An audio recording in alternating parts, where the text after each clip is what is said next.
दिया। उन्होंने कहा जनाब कि भारत तो चांद पे चला गया है और उधर G20 हो रही है, हम इधर ही रुल रहे हैं। तो उन्होंने बहुत सारा इंडियन मीडिया इस पे स्पेकुलेट कर रहा है कि क्यों तारीफ कर रहे हैं। उनके 600 बिलियन उनके फॉरेन रिजर्व हैं, उनकी इकोनॉमी 7.8%, 7.6% पे तरक्की कर रही है। उनका डायस्पोरा तालीम याफ्ता है। उनका डायस्पोरा इस वक्त जो है इंडियन डायस्पोरा दुनिया की जरूरत बन चुका है। ये इतने एक फिक्रे में ये करने वाला नहीं है। तो पूरा इस पे किताब लिखना चाहिए कि 76 साल में भारत की तरक्की क्यों हुई है, किस तरह हुई है। ये एक बंदे की नहीं बात, ये पूरा कंट्री आगे गया है। उनकी लंदन में प्रॉपर्टियां नहीं है। जनरल विपिन अभी वहीं फिर रहे हैं, उनके वालिद भी जनरल थे। उनका एवरेज सा घर है वहां पे। वो सारा मुल्क जो है बैरियर टाउन नहीं बना उनका, वो एक कंट्री है। और वो अब टक्कर दे रहे हैं अमेरिका को। वो कहते हैं टक्कर के लोग मिल गए हैं। वो अब भारत इस वक्त टक्कर का मुल्क मिल गया दुनिया को।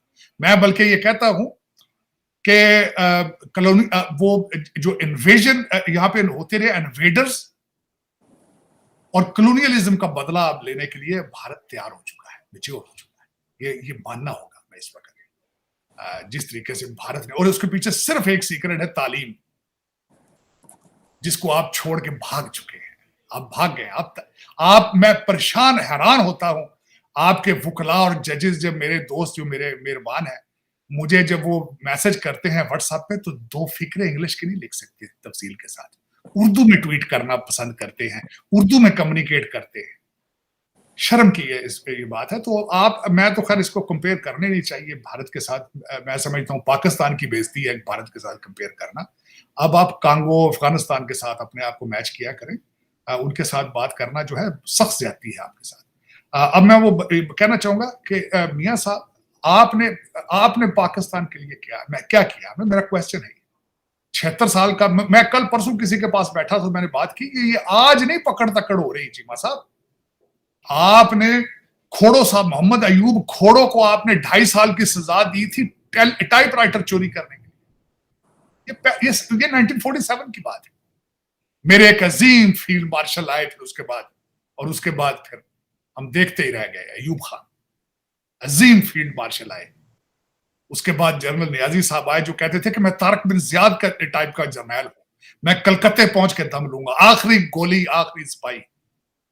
ये उनके डायलॉग।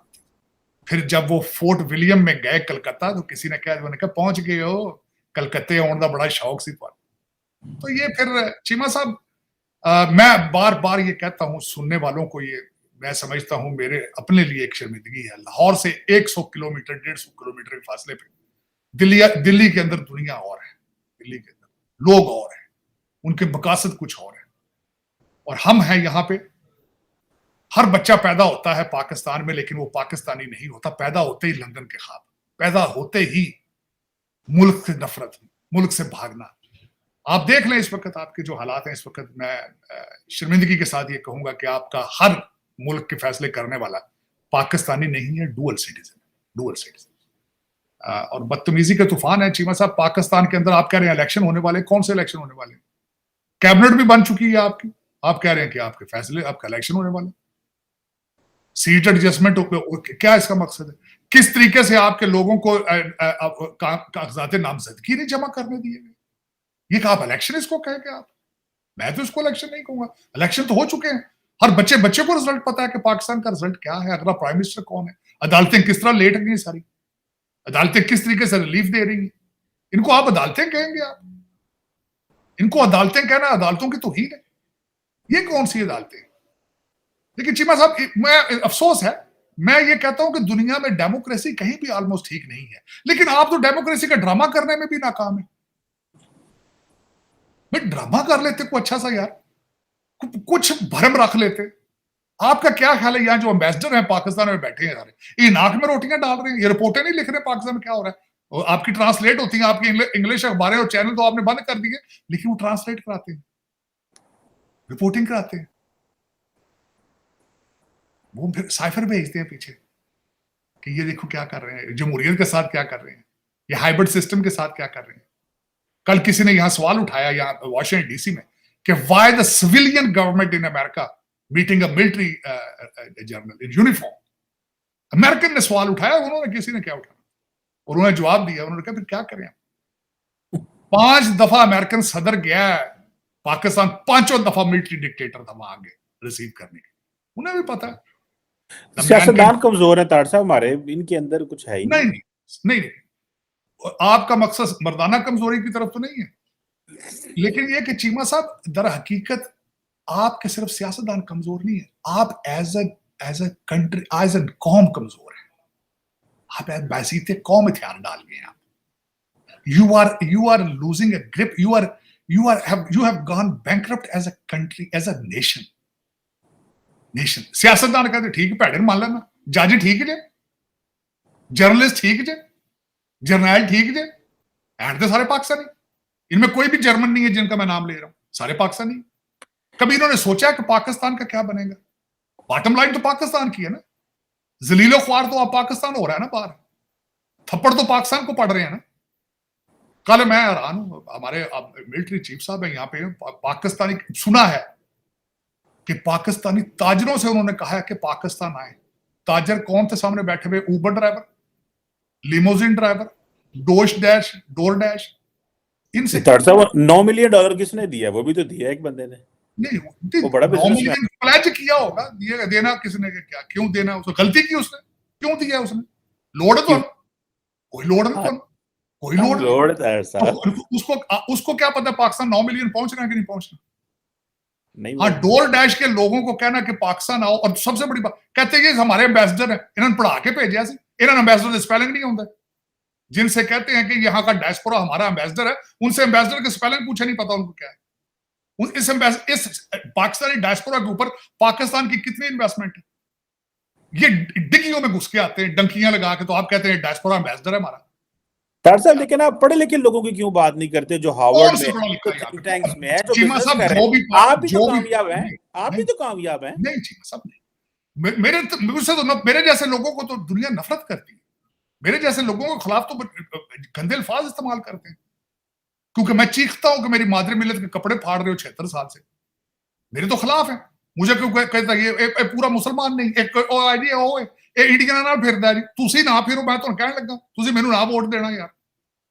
चीमा साहब दर हकीकत मुझे, आप यहाँ हजारों दफा होके गए, है डायस्पोरा यहाँ पे आपका रिप्रेजेंट करने वाला पाकिस्तान को, आप देख के गए। एक डॉक्टर तबका है, उनकी सिर्फ 2 डिमांड्स, बड़ी गाड़ी और बड़ा घर, इसके बाद वो समझते हैं हम गार्ड ना हो, और वो अपने आप को पाकिस्तान आइडेंटिफाई नहीं करते पाकिस्तान। आप उनकी देख लें, अपना तंजीम है उनके, अपना स्वाय रिश्ते एक दूसरे के करने कराने के अलावा उनका कोई है कंट्रीब्यूशन सोसाइटी में? वो सिर्फ बच्चों के रिश्ते करने वास्ते साल 1 बार इकट्ठे होंगे। अद्धे उन्होंने कैरेबियन चो पढ़े, पूरे डॉक्टर ही नहीं हो।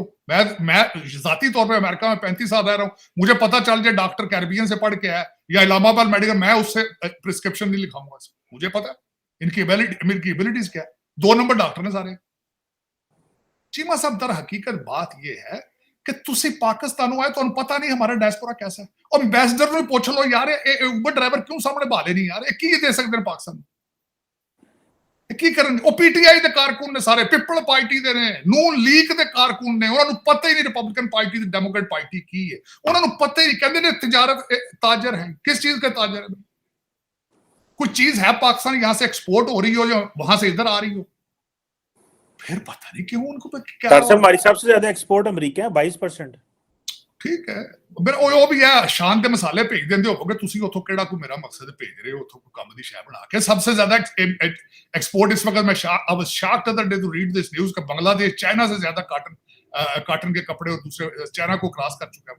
आप क्या भेज रहे हो वहां से? छुरिया चाकू भेज रहे हो वजीराबाद तो, शान के मसाले ने तीजी चीज तुसी मेरे बुखा छोड़ो, कोई है चीज पास पाकिस्तान से आप एक्सपोर्ट कर रहे हो? आपकी बिजली इतनी इस काबिल है कि वहां पे कुछ चीज असेंबल करके एक्सपोर्ट की जा सके? है ऐसी कुछ चीज? अब क्या चीमा साहब गल सुनो, ये बातें, हाँ सियासी कहते बाहमी, वो मैंने ISPR का मैंने बयान पढ़ा था, कहते जी बाहमी ताल्लुकात के बारे में, स्टेबिलिटी के बारे में, तिजारत में बड़ी गुफ्तगू हुई।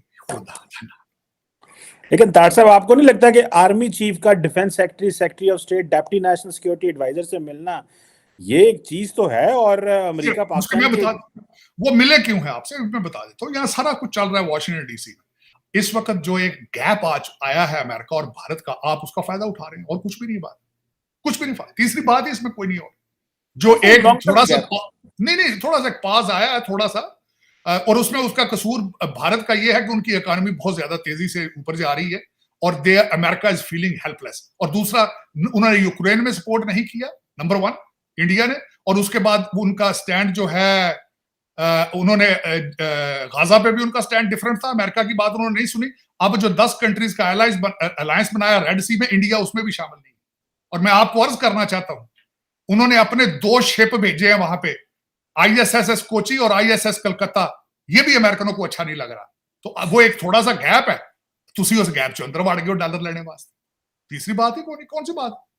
तो आप समझ, दर हकीकत यही प्रॉब्लम है पाकिस्तान को, आप समझते हैं कि सारी दुनिया पागल है, सिर्फ हम ही सियाने हैं। जाओ लुट लो इनसे, कर्जा लेके भाग जाओ यार, आओ यार चलिए भैन, और भैन लाहौर चलिए, भैन असी चलिए उत्थे ना DC ਦੇ ਵਿੱਚ ਅਸੀਂ ਰਾਤੀ $3 बिलियन ਲੈਣਾ ਤੇ ਲੈ ਕੇ ਦੁਬਈ ਨੱਸ ਜਾਣਾ, ਠੀਕ ਹੈ ਭੈਨ, ਉੱਥੇ ਪਲਾਜ਼ੇ ਬਣਾਉਂਦੇ ਆ ਚੱਲ ਕੇ। ਉਹ ਯਾਰ ਖੁਦਾ ਦਾ ਨਾ ਲਓ, ਤੁਸੀਂ ਬੰਦਿਆਂ ਨੂੰ ਇੰਨਾ ਅੰਨ੍ਹੇ ਸਮਝਿਆ ਦੁਨੀਆ ਨੂੰ, सारा पता दुनिया को क्या हो रहा है। मजे की बात यह है चीमा साहब, आप यकीन करें, मैं हैरान हूं कि आप आज तक, जो अभी तक मैंने किसी मिच्योर नहीं, जी शौर इंसान के मुंह से पाकिस्तान के एक्सपोर्ट के बारे में मैंने एक बात नहीं सुनी। आपने सुनी हो तो मुझे बता दिया। एक्सपोर्ट आई थोड़ी जी, 45 बढ़ाने क्यों नहीं है, बढ़ाते क्यों नहीं है? एग्रीकल्चर कंट्री की हर चीज इंपोर्ट कर रहे हैं, इशू है ना, स्ट्रक्चरल इशू है। एग्रीकल्चर कंट्री के हर चीज आप डाल रहे हैं, आप सारी गंदम शुगर इंपोर्ट करते हैं। फिर उसके बाद आगे चले आप, मैं वाहिद में मुल्क में चैलेंज करता हूं कि आपका बिजनेस प्लान क्या है। मैं आपको अभी बता देता हूं आपकी इकोनॉमिक पॉलिसी क्या है।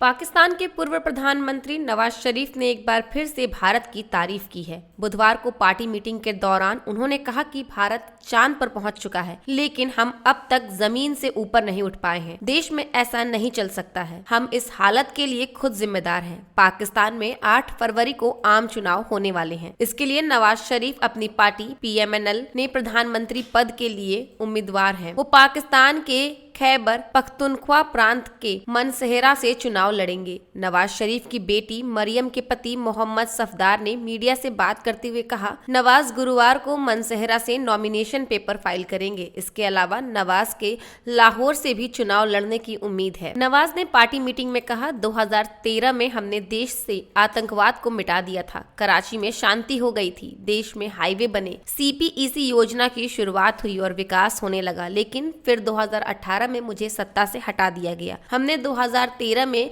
लोड शेडिंग की समस्या भी खत्म कर दी थी। शरीफ ने पाकिस्तान से यह भी अपील की कि अगर देश विकसित होना चाहता है तो महिलाओं के विकास को प्राथमिकता देनी होगी। नवाज ने कहा, हर देश जो विकसित हुआ है उसने महिलाओं को प्राथमिकता दी है, उन्होंने महिलाओं को विकास के लिए आगे लाया है। मुझे लगता है कि महिलाओं को बराबर का भागीदार बनाना होगा, महिलाओं को पुरुषों के लेवल पर ही साथ लाकर देश की सेवा में काम करना होगा। इससे पहले मंगलवार को एक बैठक के दौरान नवाज ने पाकिस्तान की हालत के लिए सेना को जिम्मेदार ठहराया था। उन्होंने कहा था, पाकिस्तान की ये हालत भारत, अमेरिका या अफगानिस्तान ने नहीं की है, हमने खुद ही अपने पैरों पर कुल्हाड़ी मारी है। चंद्रयान 3 और G20 की सफलता के बाद से नवाज शरीफ कई बार भारत के गुणगान गा चुके हैं। इससे पहले सितंबर में नवाज ने कहा, भारत आज चांद पर पहुंच चुका है, G20 समिट होस्ट कर रहा है, भारत के पास आज खजाने में $600 अरब है। वहीं पाकिस्तान एक अरब डॉलर चीन और अरब देशों सहित दुनिया भर से मांग रहा है। ऐसे में हमारी उनके सामने क्या इज्जत रह गई, हम कंगाल होने की कगार पर हैं। पाकिस्तान की कोर्ट ने 2018 में नवाज को अल जजीजा स्टील मिल्स भ्रष्टाचार मामले में दोषी ठहराते हुए 7 साल की सजा सुनाई। वहीं एवनफील्ड प्रॉपर्टी मामले में उन्हें 11 साल की सजा सुनाई गई थी और 80 करोड़ रुपए का जुर्माना भी लगा था। दरअसल पानमा पेपर्स के खुलासे के बाद 8 सितंबर 2017 को नेशनल अकाउंटेबिलिटी ब्यूरो ने नवाज शरीफ और उनके परिवार के खिलाफ अल अजीजिया स्टील मिल्स केस दर्ज किया था। नवाज शरीफ के पिता मोहम्मद शरीफ ने 2001 में सऊदी अरब में स्टील मिल्स की स्थापना की थी। नवाज शरीफ का कहना है कि इसके लिए सऊदी अरब सरकार ने कर्ज दिया था, इसके बदले में एक संपत्ति गिरवी रखी गई थी, जबकि नेशनल अकाउंटेबिलिटी ब्यूरो का कहना है कि इस मिल की स्थापना पाकिस्तान में जुटाए गए काले धन से हुई थी। इसके लिए हील मेटल के नाम से एक कंपनी बनाई गई थी और पाकिस्तान से आए काले धन को सफेद किया गया था। 16 नवंबर 2019 को लाहौर हाई कोर्ट ने नवाज की सजा सस्पेंड करते हुए उन्हें इलाज के लिए विदेश जाने की इजाजत दी थी। नवाज शरीफ अब तक 3 बार पाकिस्तान के प्रधानमंत्री रह चुके हैं।